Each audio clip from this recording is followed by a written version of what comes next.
Hi, good morning, students. I am Shitija Doshi, and I hope that you all are safe, fine, and are staying at home. Today, we are going to begin with the first chapter in English textbook, An Astrologer's Day, written by R.K. Narayan. An astrologer is a person who tells the future of people. There are various ways in which an astrologer tells the future of people, like using tarot cards, parrots, observing the palm of a person, or even studying horoscope of the people. ॲस्ट्रोलॉजर्स जे असतात, ॲस्ट्रोलॉजर्स म्हणजे कोण? तर भविष्य सांगणारी लोकं. आता ही भविष्य सांगणारी लोकं वेगवेगळ्या पद्धतीने वेगवेगळे अ, उपाययोजना वापरून ते लोकांचं भविष्य सांगत असतात. आता ह्याच्यामध्ये कुठले साधनं वापरून तो भविष्य सांगतात, की ना जसं टॅरो कार्ड्स असतात. टॅरो कार्ड्स म्हणजे असे कार्ड्स, की ना जे ज्याच्यावरती चित्र असतात आणि जे वापरले जातात भविष्य सांगण्यासाठी. पॅरेट्स असतात. त्यांच्याकडे काही पोपट असतात. त्यांच्यासमोर ते काही एन्व्हलप्स टाकत असतात. एन्व्हलप्स म्हणजे पाकिटं टाकतात आणि त्या पाकिटं तो निवडून तो भविष्य सांगतात. नंतर मग काही जण अशी असतात, की ना जे हस्तरेषांवरनं भविष्य सांगतात. किंवा मग काही जण अशी पण असतात, की ना जे आपली कुंडली बघून भविष्य सांगतात. Most of the people are attracted to these astrologers due to their problems and also the appearances and the texts astrologers use for attracting the people. म्हणजे काय? बरेच लोक ह्या astrologers कडे अट्रॅक्ट होत असतात. बरेच लोक हे भविष्य सांगणाऱ्यांकडे जात असतात. कशासाठी जातात? कारण का एकतर त्यांच्या लाईफमध्ये बरेचसे प्रॉब्लेम्स असतात. आता कसले कसले प्रॉब्लेम्स असतात? काही लोकांकडे इकॉनॉमिक प्रॉब्लेम्स असतात. काही लोकांना हेल्थ प्रॉब्लेम्स असतात, काही लोकांच्या मॅरेजेसमध्ये प्रॉब्लेम्स असतात, घरांमध्ये काही प्रॉब्लेम्स असतात आणि हे ॲस्ट्रोलॉजर त्यांच्या भोळेभाबडेपणाचा गैरफायदा घेतात. ते काय करतात? ते काही खरं भविष्य सांगत नाहीत. ते काय करतात?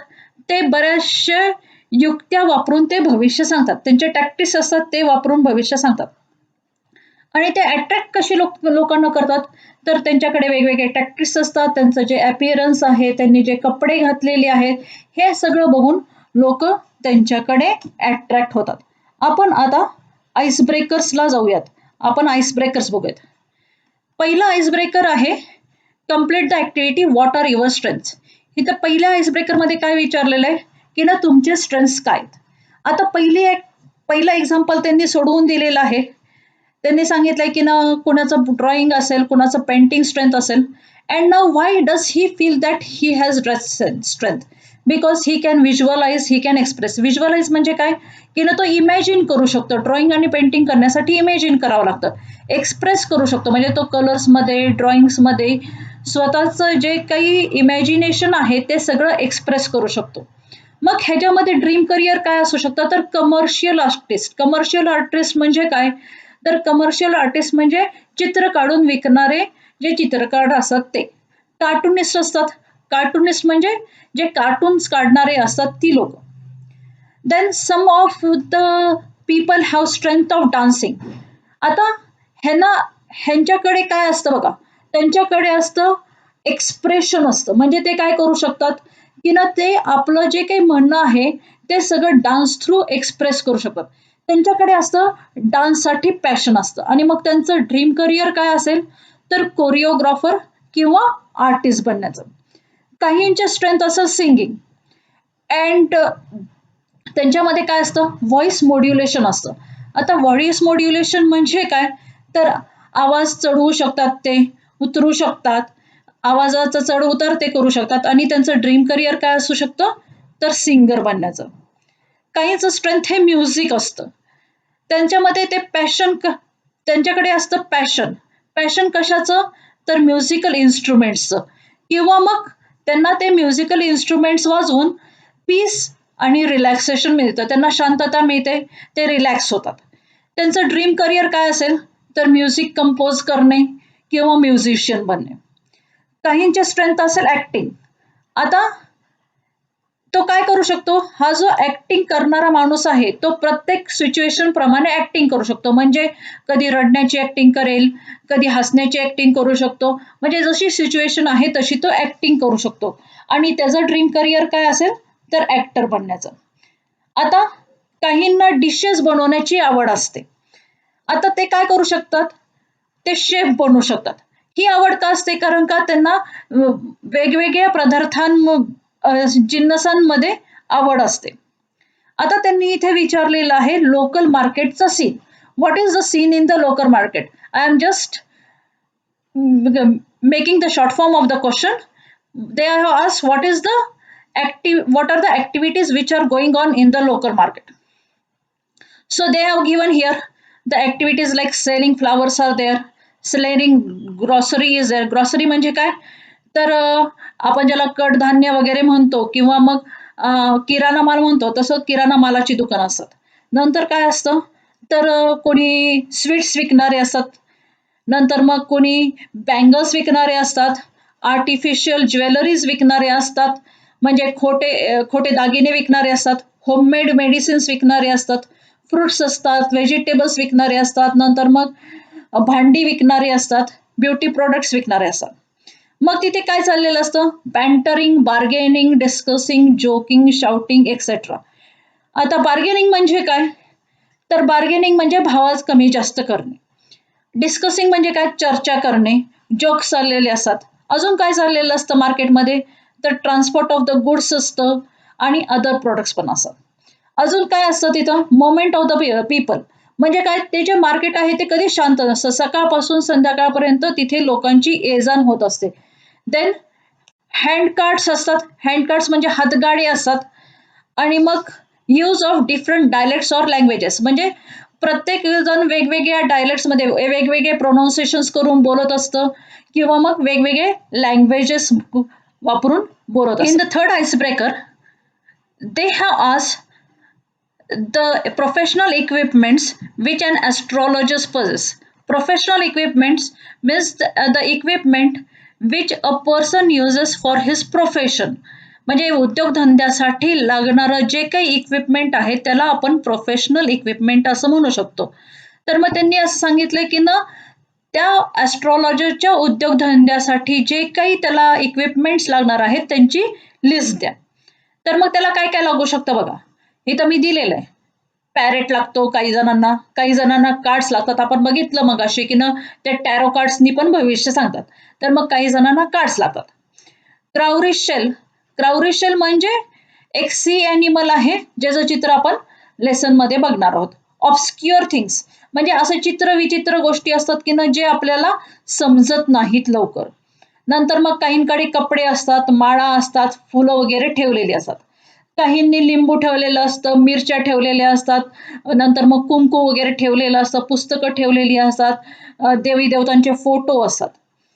आणि नंतर काहींनी काय काय ठेवलेलं असतं ते बघा, पंचांग असतात, मिस्टिक चार्ट्स असतात. आता मिस्टिक चार्ट्स म्हणजे काय, तर मग भविष्याशी निगडीत असे चार्ट्स असतात किंवा मग आपल्याला न समजणारे असे चार्ट्स असतात.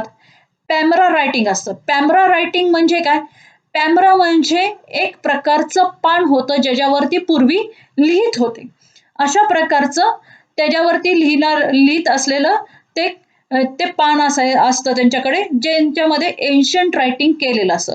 स्टिक असते, काठी असते, जी काठी धरून ते बसलेले असतात. चटई असते ज्याच्यावरती ती लोक बसलेली असतात.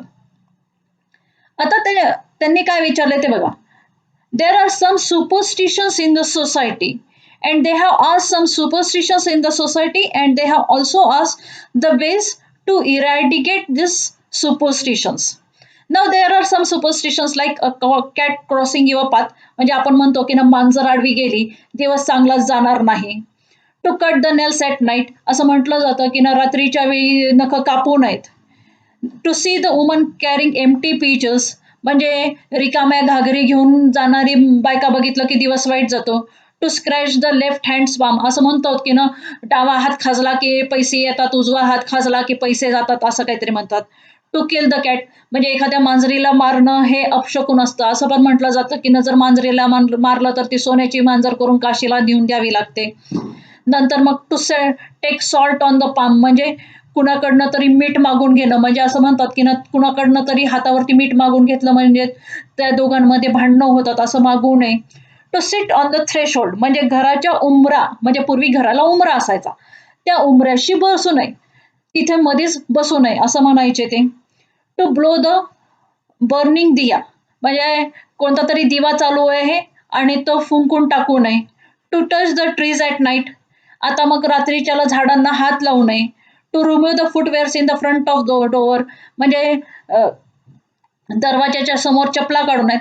हे अशा प्रकारचे काही सुपरस्टिशन्स आहेत आणि ह्याला प्रत्येकाला ॲक्च्युअली बऱ्याच ह्यांना सायंटिफिक रिझन्स पण आहेत, पण ते सायंटिफिक रिझन्स न धरता हे सुपरस्टिशन्समध्ये धरले जातात.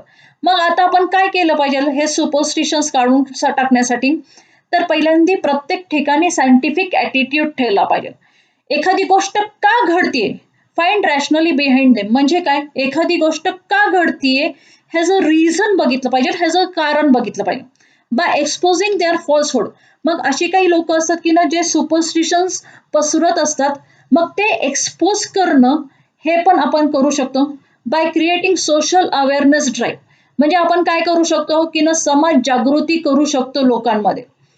थ्रू लिटरसी कॅम्पेन्स, मग आपण काय करू शकतो तर लोकांना शिकवू शकतो, वन ॲट प्लेस करू शकतो, स्टेज शोज करू शकतो, फिल्म सॉंग्स, ह्याच्या थ्रू त्यांच्यामधनं जे काही अंधश्रद्धा आहे, सुपरस्टिशन्स, ह्या सगळ्या काढू शकतो. आपण NGOची हेल्प घेऊ शकतो, वर्कशॉप्स ऑर्गनाईज करू शकतो, सेमिनार्स आणि सायंटिफिक फोरम्स ऑर्गनाईज करू शकतो आणि सगळ्यात मुख्य म्हणजे सायंटिफिक थिंकिंग करू शकतो. प्रॅक्टिकल ॲनालिसिस केल्यानंतर हे सगळे सुपरस्टिशन्स आपल्या समाजामधनं निघून जातील. Now we will start with the introduction of the author R.K. Narayan. R.K. Narayan, Rasipuram Krishnaswamy Iyer Narayan Swamy was one of the best known novelists among the Indian writers. He was one of the best known novelists among the Indian writers. He actually wrote 14 novels, 5 volumes of short stories, travelogues, and collection of non-fiction. Narayan created an imaginary town of Malgudi, and there came a serial called Malgudi days. म्हणजे काय केलं त्यांनी, एक imaginary टाउनच create केलं मालगुडी नावाचं आणि त्याच्यावरती एक सुंदर सिरियल बनवली होती मालगुडी. आता त्यांनी लिहिलेले नॉवेल्स कुठले होते, Swami and the friends, bachelor of arts, the English teacher, the financial expert, waiting for Mahatma, the guide. The guide ह्या पुस्तकावरती एक मूवी बनलेली आहे गाईड नावाची, ज्याच्यामध्ये देवानंदने काम केलेले. The man eater of Malgudi. नंतर मग त्यांचे स्टोरी कलेक्शन्स पण आहेत, जे आपण बघितलं मालगुडी डेज, जे TV सिरियल बनवली होती. Lawley road and other stories, horse and 2 goats आणि and astrologer's day and other stories, ज्याच्यामधनं ही स्टोरी आत्ता घेतलेली आहे. आता त्यांचे वर्क्स काय हायलाईट करतात तर मग सोशल कॉन्टेक्स्ट, त्यावेळेस जशी सोसायटी होती ते हायलाईट करतात. त्यावेळेसचं त्या लोकांचं जे काही लाईफ आहे ते हायलाईट करतात आणि गांधीयन मोमेंट म्हणजे गांधीजींच्या मोमेंटवरती त्यांचा जास्त जोर आहे. We will see now the significance of the title. Significance of the title is important because such a question comes in your examination. Such an activity comes in your examination. They ask you to explain the significance of the title. So what is the significance of the title? An astrologer's day arouses curiosity as something might have taken place on a particular day. It attracts readers to go through the text.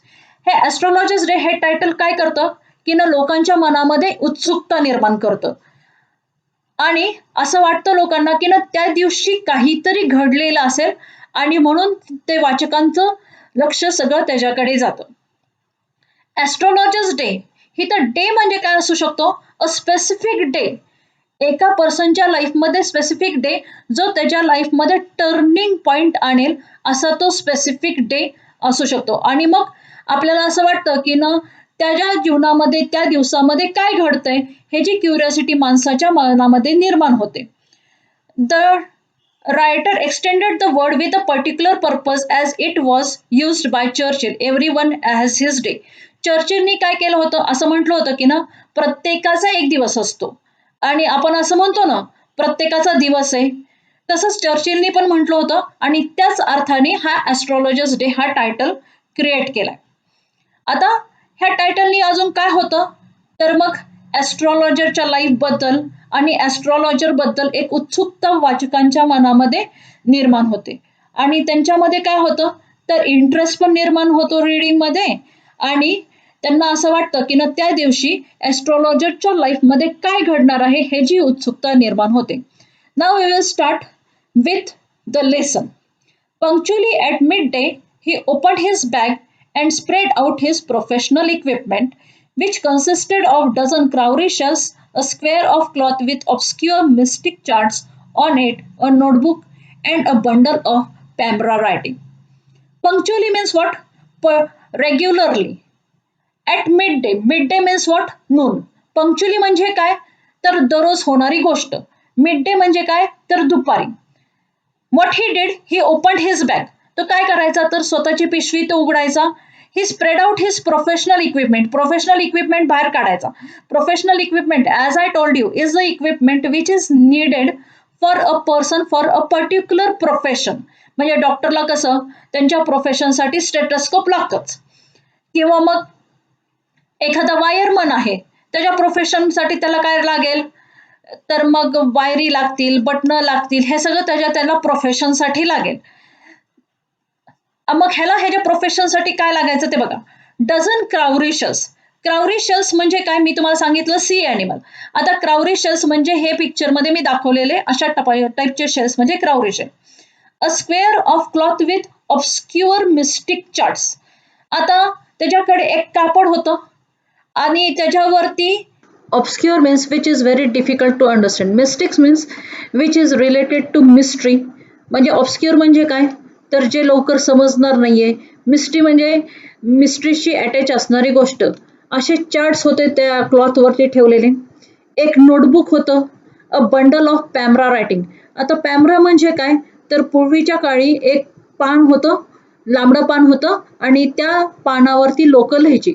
ते tall पान होतं म्हणजे आपल्याकडे जसं केळीचं पान असतं तसं ते टॉल पान होतं आणि त्या पानावरती लोक लिहायची. असं सगळे इक्विपमेंट्स घेऊन हा ॲस्ट्रॉलॉजर तिथे बसत होता. आता आपण पुढे बघूयात की ना हा ॲस्ट्रॉलॉजरचा अपीअरन्स कसा होता ते बघूयात. Okay. His forehead was resplendent with sacred ash and vermilion. And his eyes sparkled with sharp abnormal gleam, which was really an outcome of continuous searching looking for customers, but which his simple clients took to be a prophetic light and felt comforted. His forehead was resplendent. Resplendent म्हणजे काय तर चमकणे. त्याचं जे forehead आहे ते चमकत होतं. कशाने चमकायचं तर सॅक्रेड ॲशने. सॅक्रेड ॲश म्हणजे काय तर पवित्र जी काही राख आहे त्यांनी ते चमकत होतं. त्यांनी कपाळावरती राख लावलेली होती. वर्मिलिन म्हणजे काय तर सिंदूर. तर त्यांनी सिंदूर लावलंय बघा हे पिक्चरकडे तर मग हे सिंदूर आहे त्यांनी लावलेलं. And his eyes sparkled with sharp abnormal gleam which was really outcome of continuous searching for customers.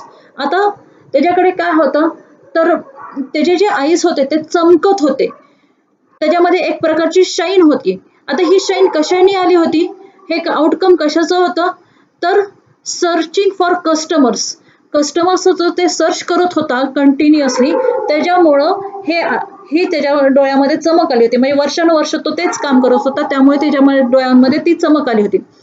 पण त्याचे जे क्लायंट्स आहेत जे गावातले जी लोक आहेत त्यांना काय वाटायचं की ना त्याच्या डोळ्यांमधली ही जी चमक आहे ती म्हणजे प्रोफेटिक लाईट आहे. प्रोफेटिक लाईट म्हणजे काय तर ह्या माणसाला भविष्य कळतं. ते ज्ञान आहे भविष्याचं. ते ज्ञानाची ही लाईट आहे असं त्यांना वाटायचं आणि ते कम्फर्टेबल फील करायचे. आता कम्फर्टेबल का फील करायचे कारण का त्याचा अपीअरन्सच तसा होता.